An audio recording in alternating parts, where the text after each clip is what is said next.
বিকালে চা টিফিন খেতে খেতে আপনারা বন্ধুরা দেখেন আমার ভিডিও, নতুন ভিডিওতে অভিনন্দন। আমরা সবাই মিলে চা টিফিন করতেছি বিকালবেলা, আপনারা দেখেন। ফেসবুক ফ্রেন্ডদের বলছি চশমাটা পরে বলেন, কিছু বলেন। চশমা লাগবে না, চশমা ছাড়াই বলবো কি বলবো। আপনার ট্রিটমেন্টে এসে গল্প করে একটু ভালো লাগছে আর কি। সবাই যাতে আশীর্বাদ করে আপনার শরীরটা সুস্থ থাকে। আমার হচ্ছে মানে আমরা সবাই আশীর্বাদ করি আপনি পজিটিভিটি তাড়াতাড়ি বুঝেন, তারপর আবার যাতে দেখা হয় আপনার সাথে। আর মানে যেমন যে যাতে পজিটিভিটি বার তাইনের কাছে তাইনের কথা সবসময় মনে তাই না না না কমই দেন, আমি বেশি খাই।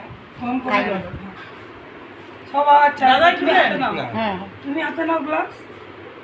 সে আমার মনে আছে আমরা খুব বেড়াতে যাই, আমার ওইটাতেই একমাত্র আনন্দ। আমরা সবাই মিলে সবাই মিলে খাম বিস্কুট দিয়ে বন্ধুদের সঙ্গে মিট করতে।